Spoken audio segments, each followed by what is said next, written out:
Hey everybody, you're in the right place. This is Business of Design, and we're going to be talking about what may be my favorite subject of all, and that's this idea of having discipline if you are a business owner. Yep, there it is again. There is no way for us to run effective, streamlined, profitable businesses without having discipline around all the tasks we perform. If you are working weekends, if you're working evenings, if you're answering your clients' phone calls and texts and emails, you are precisely the person I want to put my arms around and give a big hug to and say there's a better way to do this. We got an email from a Business of Design fan named Sabrina Colosimo. Sabrina sent us the most compelling email about why she wanted to be a guest on the podcast, having to do with how to grow your business incrementally, how to embrace being an entrepreneur without being swallowed up by all the tasks that there are to perform. And we reached back out to Sabrina, scheduled the interview. It's a great talk. She runs a company with her father, second generation. They've been doing it for 42 years. It started as a tile store.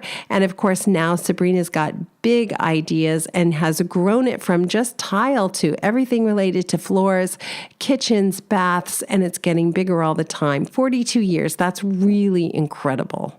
Sabrina studied philosophy at the University of Western Ontario, and she believes that's the reason she always asks why when it comes to her business decisions. It allows her to dig a little deeper and keep searching until she finds the correct answer.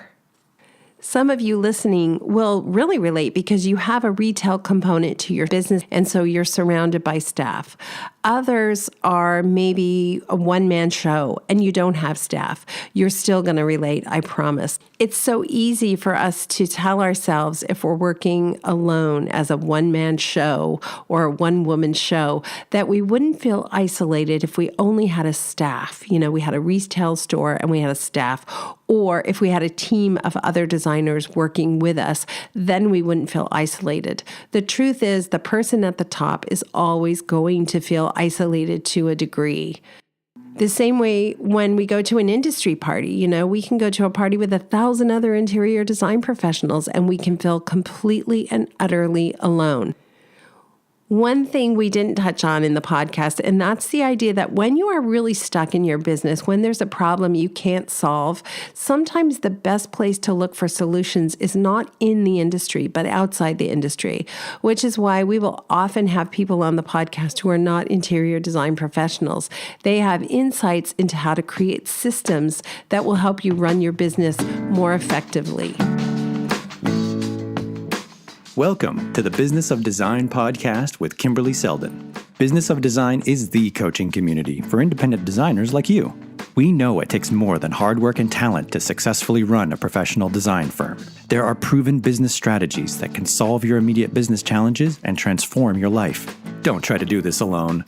Join today and you'll have access to more than 100 video courses plus Kimberley Seldon as your mentor and guide.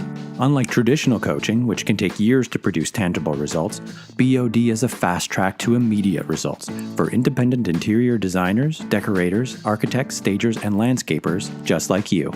Monthly membership is only $67.50. Annual members save 2 months and have access to Kimberley's contracts. What are you waiting for? We all know design matters. At Business of Design, we think designers matter too. Before you meet Sabrina, let's hear from Cheryl Horn.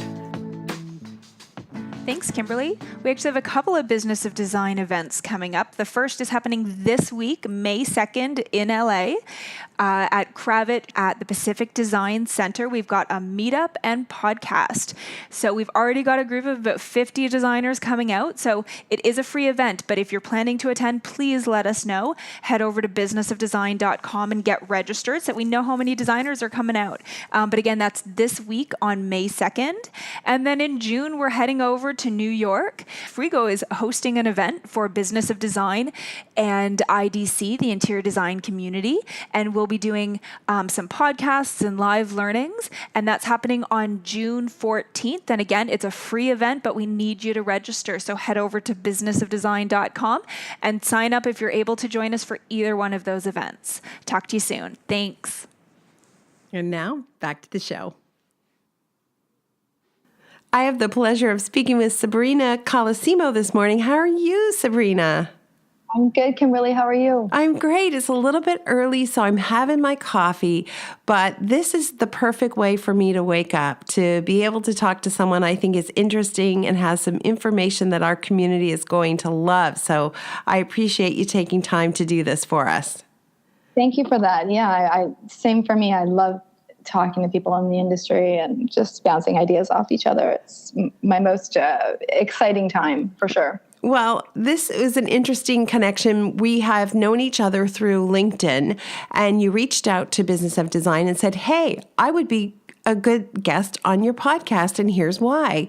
And you sent the most compelling email. You had us hooked immediately because what you can talk to is so timely for so many designers. So first, let me tell everybody that Sabrina is not an interior designer. However, she is an entrepreneur, and you can all relate to that. She's a second-generation small business owner, Peel Tile. She runs with her father, Albert Colosimo, and they've been in business for 42 years. So any company that's been in business for 42 years is doing something right, right? And I love that you have taken your father's business from what I assume was kind of a tile business and now turned it into a one-stop shop for home enthusiasts who want to do anything related to the home, including kitchens and baths. Exactly. I love that umbrella, actually, home enthusiasts. I'm going to use that. But yes. Yeah, he started it as a tile store. He started selling tiles out of his garage, in 1976, and it ended up becoming a tile store with his father. And the years continued, and he branched out to other types of flooring. And then, as I was growing up and getting involved in the business, he ended up getting into bathrooms, and we've just grown and grown and grown into kitchens and luxury products and more stylized items, et cetera. So it's been a really fun journey. I feel like we've kind of been, the store has gone from being a functional sort of place to grab materials to a place of inspiration and luxury and aspirational items. Well, you connected with me so quickly because you described yourself as that small business entrepreneur with your hand in every pot. And everybody listening to the podcast is saying, oh my gosh, that's me, and I'm exhausted. And there are days I want to quit. And then there are other days I want to grow my business. And growing your business is something you've actually done. So as usual, we want to get advice from those people who have actually done the thing we need to talk about. And I'm excited to talk to you about how to layer and grow your business incrementally, because sometimes we want to go from doing 3 clients a year and in almost total anonymity to being on the cover of House Beautiful, and it isn't a one-step process, is it? No, it definitely isn't. There's so many things that go on behind the scenes. So okay, well, let's just start at the beginning then. How do you even know when it's time to grow? Is there an indicator that you were looking for with the business you stepped into? Is there something an interior design professional might get as a hint that it's time to grow? Well, we get a few indicators, some from the staff and some from the clients. So when clients walk in and you keep getting the same feedback or similar questions of where can I get this other item, or how can we put this all together? And that starts becoming the clue. We might be able to actually be the person that can sell these items. We might be actually the best place to put this all together. So maybe we should start getting curious about this new product segment, and maybe this will blend well. Another indicator is from the staff. When they give me feedback all the time of, I'm suggesting lighting to clients. I'm suggesting this and that really for free, just because they want to help put the client at ease with their project and kind of round it all out and finish it. And so they're suggesting these other components that we don't sell. And so I have to get curious about whether that's something that I should be taking on and investigating, or whether that is best left for for another player in the industry. You know what? Every designer, I think, can relate to that. And I'm thinking immediately of the stagers. They do an amazing job staging a home, readying it for sale. It sells quickly and above asking, and then it's natural that those customers want to ask that stager to decorate their homes. So why not take advantage of that if you can? If you're willing to do the work it takes to make that transition, why not take advantage of it? Exactly. And however, though, it is tempting to want to take on everything, and then it all comes with a cost, right? So you have to figure out, is this going to, is the learning curve going to be too long on this? Are we not going to be able to get to an expert level in this?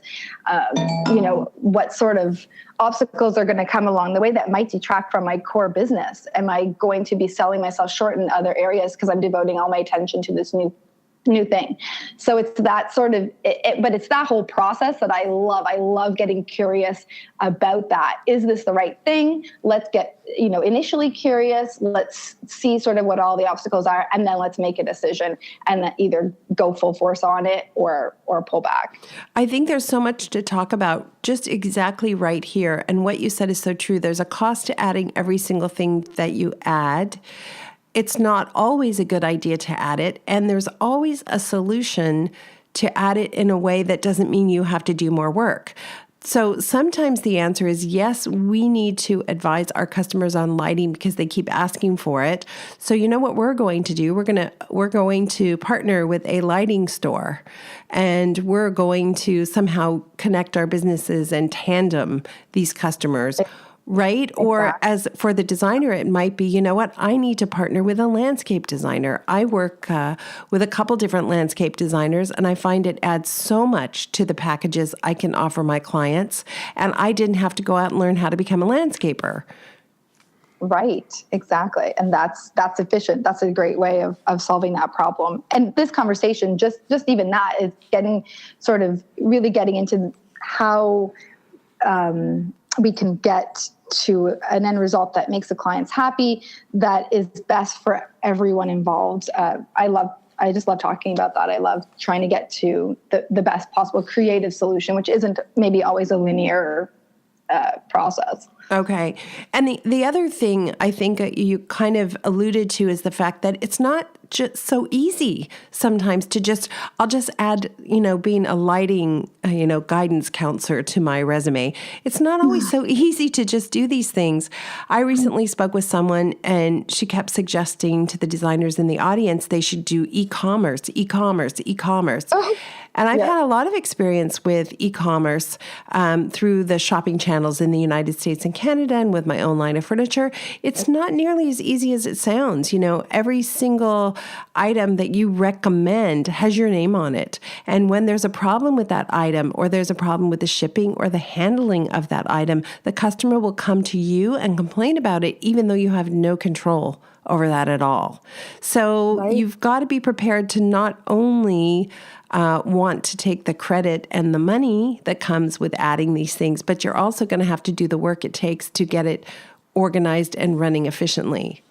The responsibility, for sure. And to that avail, we are relaunching the website. We are working on it this quarter. And one of the things that's come up is should we do e-commerce? And the amount of what you're saying is right, about amount of responsibility that goes with selling the product and having people, call you back. Sorry if things are wrong or whatever. That's one end of it, but also just the organization and administration that it takes to keep on top of that and constantly be launching new products and update your database with the right pricing and everything. That's a whole other sort of animal that I'm not sure I want to touch, because once you start, you can't really stop.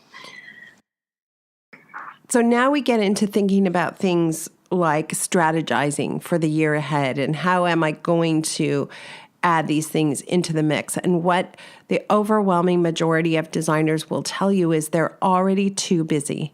I'm already flat out busy doing everything I can, I'm the one that answers my phone. I'm the one that goes to client meetings. I'm the one that makes the sourcing decisions. I'm the one that does the billables. So I don't have time to strategize and improve my business. What would you say to that practicing designer?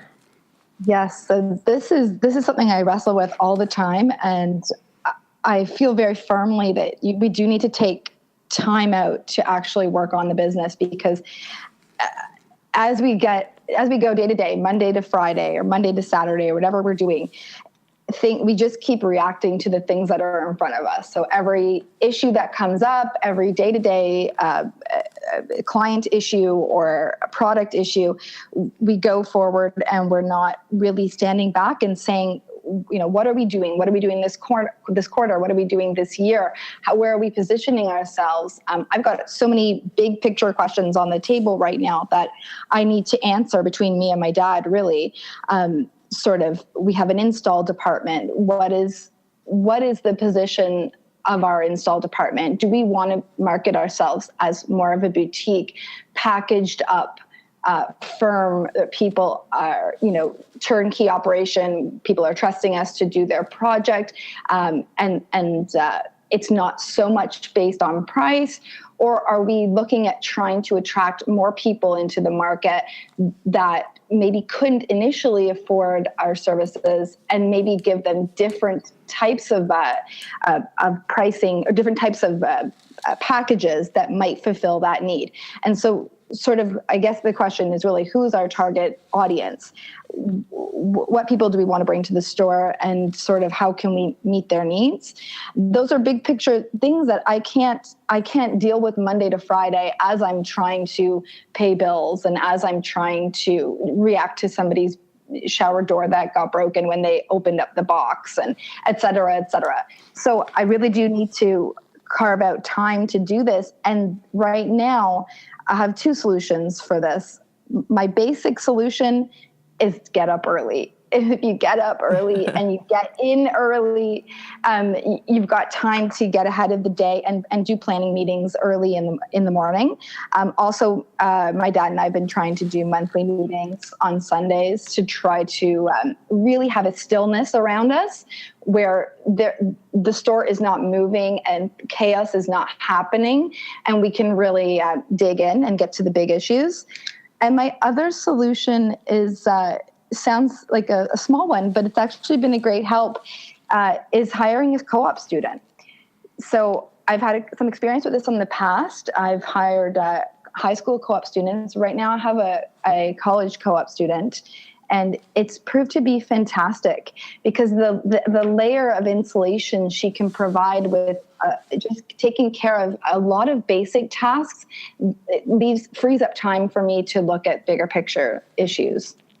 You know what? I agree with everything you said. One thing that I've found invaluable is to schedule the strategy time. If I don't schedule it in my calendar and protect it the same way you would protect the time you're going to take off to go to your daughter's play at school. Protect it the same way you would take off time if you had an important medical test that you had to do. Protect it, because if you don't, what happens when you hire that co-op student, you suddenly fill the void with catching up on emails that don't need catching up on, with checking your Facebook page, which doesn't need checking, etc. And suddenly the day's gotten away from you. I really admire those people who constantly fit exercise into their day, and it's not magic. They schedule it and then they protect that schedule. So somebody says, can we meet Tuesday at 3? No, I can't meet. I have an appointment. The appointment happens to be Pilates. Nobody needs to know that. But those people they make time. So you do have to make time to work on your business. And of course, I always have to give a shout out to Michael Gerber, the E-Myth author who came up with the tagline, working on your business versus working in your business. That little book changed my life, and I mention him in all my books and refer people to them all the time. So it sounds like you truly you're a big step ahead of many entrepreneurs who haven't figured out that you actually cannot do everything and survive. You do need help. Absolutely. absolutely. And when we, I think around 2008, 2009, we did some cutbacks. And one of the things we cut back on was admin help. And if I could give any suggestion, it's absolutely do not cut admin help, because it's like you have no foundation, you have no, there's no touchstone for the company. You need somebody there in that role, in a very scheduled role, where you know that they're there for certain hours of the day, and your company is sort of, the phones are being answered and the basics are being covered. Because as a business owner or principal, as your day goes on, and if you're filling your day, like you said, with all of this sort of basic stuff, you'll never get anywhere off the ground. Right now, I don't have kids, I don't have a family, so I can do a lot of things, big picture things, in the evening, and I love it. But I'm also very acutely aware of the fact that I don't love that idea as a way to live in the long term. I want to work myself out of that strategy, because if I do want to have a family, I don't want to have that feeling that I need to work 3 hours every night just to keep up to the pace that I want the store to be at, right? Right. And so many people right now are relating to that. I certainly can relate to that. I used to do what I called the second shift. I'd get the kids in bed, and then I would begin my day, literally almost begin my day again and do another 4 or 5 hours. And that's no way to run a business. And I think of these companies, these corporate companies that make billions of dollars, they don't run a business like that. They're out for dinner, they're out playing golf in the middle of the day. If your business can't support you having some free time, something's wrong. And in my experience, all roads lead back to exactly what Michael Gerber taught me, which is if you don't have systems to run your business, you will never be a success. So I would really, I'm gonna follow up with you, Sabrina, because you got to stop that very bad habit. I did it for a long time. It's ultimately not a winning strategy, and you already know that. So you do need to take time out of the regular 9-to-5 day to do your planning. And what I learned when I finally made that transition is, wow, I actually got a lot more done. My brain was in it. At 9 a.m. on a Tuesday, I'm there. At 10:30 p.m. on a Thursday, not so much. So I was able to get a lot more done and really be focused and concentrate. But for me, it felt like physical training. It felt like I had to relearn the discipline to behave in a way I was not used to behaving. For sure. And it's not natural for me either. I want to always be thinking about the business, and it's just part of my being. So it's hard for me to just delineate 9 to 5. Those are my hours, and I'm going to stick to that. It doesn't seem to fit with the type of person that I am. But at the same time, like you said, in the mornings at work, that's when I'm highly productive. So the key to that being a success is to have some layers around you of people who are amazing team members who are helping that to be the case. And right now I'm very fortunate. We're at a point where I have a staff that's probably the best staff I've had. And I don't even know how long. I have great people in each position. And when that all clicks, when I have a great person from the warehouse to the admin to the sales staff on the floor, and everyone has a little bit of that self-starter energy, and everybody comes in motivated, and everyone is intelligent and wanting to hone their craft in their area, it's amazing. It's so inspiring, and I can do double what I can normally do if I don't have those roles filled in a way with the right people. Because I'm not babysitting them. I'm not they're making my life easier. They're making the store run better. It's an amazing feeling. Yeah, that is so true. What I had to learn the hard and painful and expensive way was to stop hiring me. I would have people come in for an interview, and I would just connect with someone. Oh my God, this is so great. You're awesome. Show me what. Oh, I love that too. Where'd you get those shoes? Oh my God, I love those shoes. You're hired. What a disaster. What a disaster. I honestly, hysterical. Then every single hire when I actually hired a business coach to do my hiring. When I met the people she was suggesting we hired, I was completely underwhelmed by them when I met them. I'm like, okay, well, I don't know. Doesn't seem to have a lot of personality. Guess what that person did have? The ability to manage timelines, to be disciplined, to follow systems, to create order, to crave balance. So over time, I realized I surrounded by myself with those people who are so much better at all of that stuff than I am. Turns out they have great personalities. They just know at an interview that's not the time to unleash them, right? And everybody wins. So my rule of thumb for hiring someone is don't hire yourself. And in fact, most designers don't need to hire designers. Exactly. That's right. For your audience. Yeah. Yes. Designers do not need, they need people who are organized. I love listening to Isoon. That type of person is invaluable to someone who's already a creative and who's already passionate about what they're doing. And I'm a visionary. I'm a creative. And I need to surround myself with implementers, people who are great at exactly what you said, following guidelines or even creating guidelines and working on them and diligently and having the mental fortitude to finish tasks. That's actually my weakness, is I will come up with good ideas. I'm not good at flushing them out all the way to the end. And when I surround myself with people who are, oh my gosh, the things that get done around there. It's really inspiring. You're a true entrepreneur then, right? We have big ideas and we have 1,000 of them. And at one point, Cheryl said to me, no more ideas, no more new companies, no more, I'm not registering anymore. We have 40 website domains that we own because I had a big idea I wanted to do. And she put her foot down and said, no more. You're in the zone. You're doing the thing you love more than anything, and we're going to focus on it. And thank goodness for her, because otherwise, oh my gosh, I can't imagine where I'd be.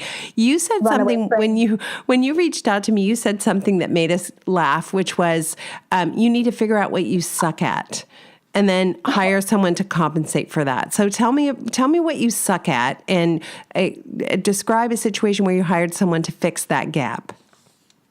Okay, I definitely suck at anything rote or involves discipline.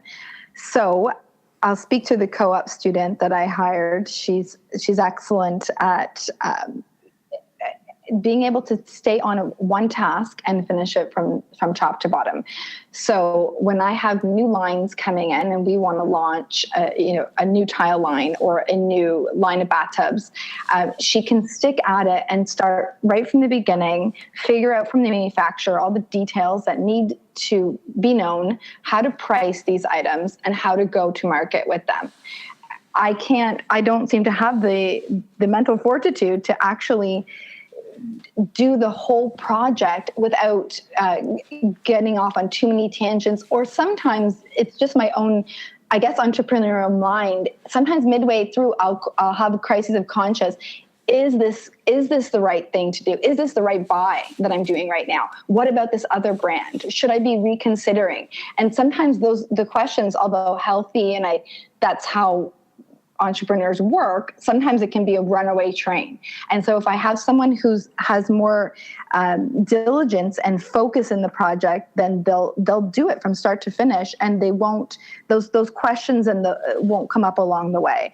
So that's one. The other one is the designers on staff. So some of them are formally trained in design and some of them aren't, but they're a team of people who have the right attitude, because we hire for personality and for propensity rather than skill. They have the right attitude to deal with clients. I'm good at dealing with clients. I'm good at sales, but I'm not great at it. And some of the members on the team are just, when I watch them with clients, they have the patience and the understanding to really go the distance with the client and really understand their needs and suggest the right product that's going to work for them and have the enthusiasm to go with it. And sometimes I don't have that. And that's an honest, that's me being very honest. I don't have it. And I think sometimes it's just because of the situation I'm in, because my mind is spinning out with, I need to get this done and that done and this done and that done. Sometimes I don't have the clarity of mind to talk to a client, right? In the way that they do. And they're so, they get so engaged with that one client and want to know everything about their life and their renovation, and they follow up and they get pictures and they have that real sort of relationship and bond that I'm not able to do. I'm not able to have that same sort of relationship. Yeah. It's humbling, isn't it, to find yourself in a position where you're looking at somebody who works for you and you're acknowledging that they're actually better at this particular task. And in many cases, I noticed this around tasks that I was absolutely convinced I had to do. And for me, the thing that jumps out is project management. I don't really like project management. I want to do the big idea. I want to be involved in deciding on the style and choosing everything. But day-to-day, weekly site visits, we found another pipe and here it is, and we're going to have to box it in. Those kinds of grinding site meetings every single day. I'm impatient, and my go-to is kind of like, well, what do you think we should do? Instead of stopping, think about it, propose something smart, tell the client how you're going to solve the problem, etc. Like there's 29 steps and I want to make it happen in 2. And when I saw other designers come in, when I saw the patience and the thoughtfulness with which they attacked every problem, I realized that's not my strong suit, and I'm actually harming my business by insisting I'm the one that does it. That does it, yes. Yeah. I feel the same way. I try to stand back in almost every situation and think, do I need to do this? Am I the person to do this? And it is refreshing when it's not. It's fun when it is, but it's refreshing when it's not. Right. And then you can really hone what you are good at, because I'm sure there's many things you're good at. You don't have a business that's 42 years old if you're not doing many things right. And you can spend more time doing those exact things. You touched on also this idea of multitasking, and it's one of the things I've worked really hard to stop myself from doing. So tell us a little bit about multitasking, and it sounds to me like you haven't quite figured out how to stop all that yet. No, I have not figured it out. When I'm at work and I'm in the zone, yes, I'm doing 100 things at once. I feel like I'm so used to doing that it's become normal for me. And I often wonder what other people do and how other people work. And this is why I love your podcast, and I love anything that brings together entrepreneurs of any sort, because I feel like I get so caught up in what is normal, because I've done it in the past, and this is my personality, and this is my educational background, etc. I'm not even sure how other people work. And this is what I would love to sort of figure out is how fast do other people work? What kind of responsibilities do they take on? Because I feel like I'm going at warp speed all the time. Yeah. And I don't know if it even is. How do I even know it's warp speed? To me it is, right. But it's become so normal for me. I'm not even sure. I can tell you how I figured out it was warp speed. I went on vacation and tried to sit by a pool, and I thought I was going to lose my mind because there wasn't enough to do. So then I'm pulling out my iPad and I've got a book going and I want to write a column and now suddenly I'm sitting by the pool, but I've got 3 or 4 tasks on the go. And I look around and I see other people sitting by the pool. And I just couldn't do it. I could not do it. That was such an aha moment for me. The other thing, I think this is also a Michael Gerber thing, but I'm not 100% sure. I was told that the boss should have the fewest emails, not the most. Oh, interesting. Right? And I was, what? That's crazy. I got to know everything that's going on. No, actually, you don't. The boss should have the fewest emails. It took me years and years to get to the point where I had the fewest emails and the fewest phone calls. Years, because I was a bottleneck maker. Every single thing had to go through me. And I remember hearing you talk about this. right? Yeah. And until I was able to create those systems so that I didn't have to check, every minute detail that went through, I was really the problem. So, and then finally, when you get it, it's like, wow, it's amazing. And I've mentioned before that I'm not very good at hiring and I've had some real misses. Every single time I've hired the wrong person and then let them subsequently had the painful task of letting them go, when they leave, we've discovered that they had very few emails coming in, very few phone calls. We thought, oh, wow, when she leaves, how are we going to handle her workload? Guess what? No workload. Nada. Nothing going on in that person's desk. Because if you fire someone and they're an amazing, effective employee or staff person, they should have a lot going on their desk when you let them go. If they don't, they have been doing not too much the whole time. And that's been a consistent fact every single time I've let somebody go. Almost 0 emails, 0 phone calls. They just didn't have anything going on. And I was carrying their load. Absolutely. I know exactly what you're saying. I have got, we've had misses in the past too, some really, really dear misses. And sometimes, you rumble along and you hope this might change and you hope that maybe there'll be some growth. And as you get older and get more experience in your own business, you realize that that's just not the case, and the hire is wrong, and you learn to fail fast and get rid of the people who are not going to come with you on your mission, on Precisely. your quest. But before we did that, you would think, oh my goodness, if we let this person go, how are we going to deal with this hole until we fill it? How are we going to possibly? But the thing is, if it's the wrong person, it was already creating many layers of work as it was. So that you're really not losing anything. So to answer your question about multitasking, to do it less and to have fewer emails, which I strongly agree with you, it must be the case. You have to have the right people in the right places doing the right things. Right. Or else And doing the right things is critical, right? They have to know what the job is and they have to be able to do it. And then if they have the tools they need to be a success, they love their job and they don't leave, right? It's such a win-win. Exactly. It comes full circle. Exactly. Yeah. One thing I'm experimenting with now, because I've found the email thing is getting out of control. I want to check my email when I'm driving in the car. And when I realized that there was a temptation to look at my email while I'm driving, I'm like, something's wrong. That can't be okay. So I read something, I think it was in New York Times or whatever, that said, check your email twice a day at 8 a.m. and at 2 p.m. or something like that.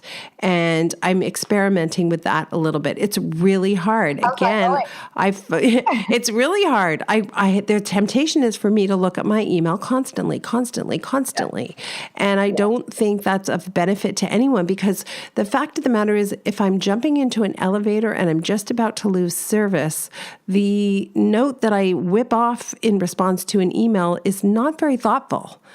And oftentimes, if I can just sit on my hands after 3 p.m. and not look at it until 8 a.m. the next morning, the answer I give is so much better. And I'm seeing that, I'm proving that to myself over and over again.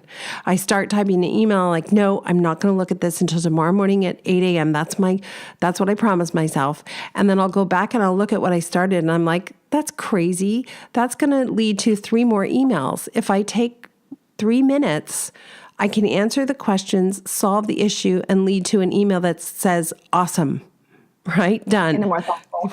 Yes, exactly. Yes, and you're right. It's the temptation itself that I get curious about, like you're saying in the car, is why am I even tempted though?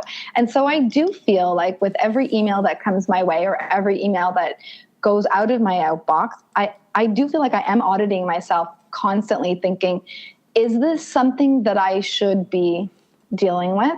Or should I have built out a system that was better or richer or just better, simply better, that where I could have this be working without me being involved. So I'm very aware of that every time an email comes in or out.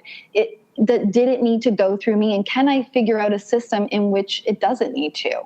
And that goes back to hiring the right people, training them, having the right systems and formats, which I feel like we've layered on so many over the years that have enabled us to hire faster, bring people up to speed faster, and have the ability to work ourselves out of the equation on a day-to-day basis in a better way than it has in the past. And I'm working on getting that to be even more so. And it's also the pace in which you set, the expectation in which you set. So if I am answering emails rapid fire constantly for months, when there's a lag time of 3 hours or 4 hours, then my staff or the clients are thinking, oh my gosh, is she dead? What happened? And they're getting more aggressive. And it unfortunately with email, it is sort of the pace that you set.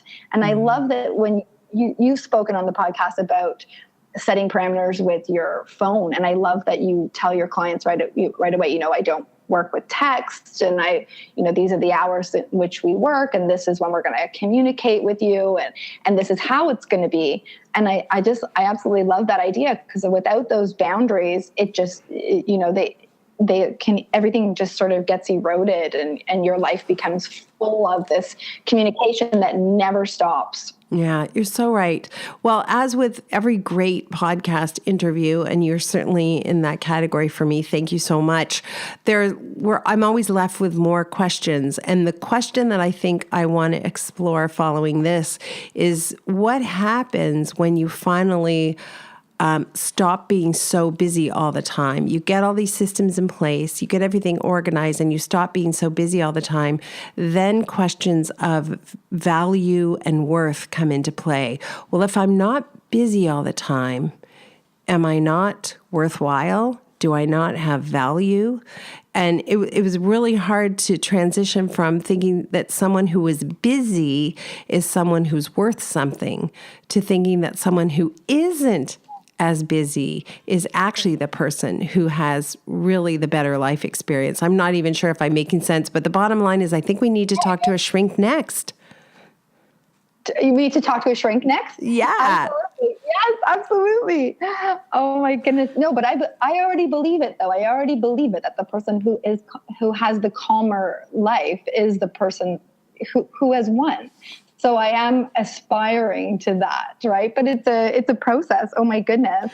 Yeah, it's so funny. I believe it too. Intellectually, it makes such sense. And yet, when my phone stopped ringing as much, when the number of emails I got went down, there was a very difficult psychological adjustment for me, where I felt I wasn't as, I don't know, like I didn't have it going on, like if I couldn't be the person at the party who's like, oh, you think you're busy, well, blah, blah, blah, blah, blah, then I felt somehow I was less worthwhile, right? And now I realize I don't want to be that person at the party who's the busiest, the tiredest, the grumpiest, the most dramatic stories of client blow-ups. I'm so happy not to be that person anymore. Absolutely. And I would like to, there are other aspects of my life that I would like to be able to give more time to in my personal life and whatnot. How my novel. hobbies. How crazy is that, That's right? so good. That's so good. I Okay. do find hobbies. I think you're going to have 10 different ways you could take this next one, but I'm going to ask you for design intervention. Something you think is immediately actionable. Maybe it's one of those things that you said you've layered into your business that really made a difference. Something that is actionable for your listeners, you're saying? Exactly. Sorry? Surrounding yourself with the right people. I wish it was more succinct, but I feel like that is the meat of the matter. That's the truth for me, is the right people. So something very actionable is yes, you can go out and find, I feel like even a co-op student, like I was saying, is a great way, a less expensive way of getting the mileage that you need out of someone else that's not you. I'm not sure that. Did you say you had some system or some ideas about how to hire better? How to hire better? Yes. So like I said, we hire for personality and for propensity. So what we suspect their ability to adapt and learn and grow in the function that they're in.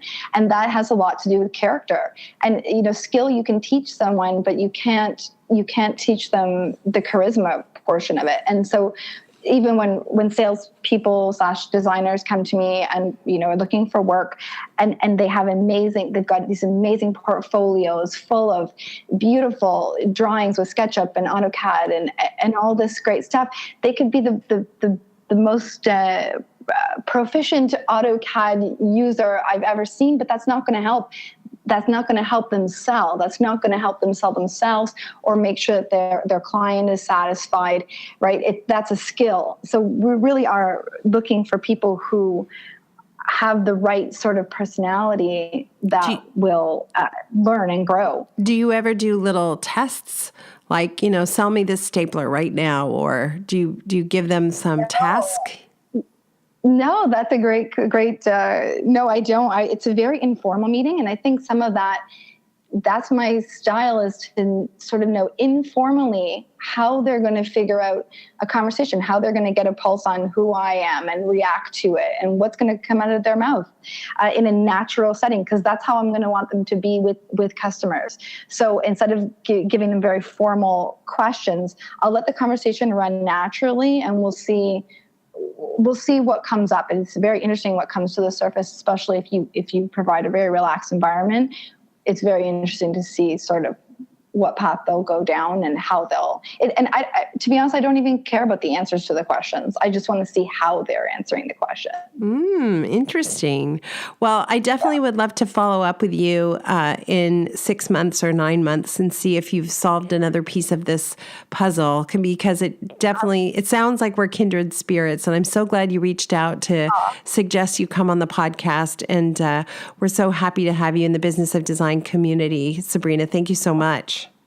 Thank you. Thanks for reaching out. I love the fact that you've brought together all these sort of entrepreneurs, and there's a forum for everyone to discuss and voice their opinions and their challenges and all the commiseration that goes along with that. So Thank you for that. We need that too. Yeah. Have a great day. It was wonderful talking to you. Thank you so much. Thank you for being part of the Business of Design community. If you love what we do, please show your support by subscribing to the podcast and rating our efforts. Remember, you can be a part of the podcast by sharing your comments, ideas, and questions via the BOD hotline at 416-780-9187, extension 107, or by sending an MP3 file to info@businessofdesign.com. And when you're ready to transform your business and your life, sign up for a monthly or annual membership. Together, we will achieve extraordinary results. Start today.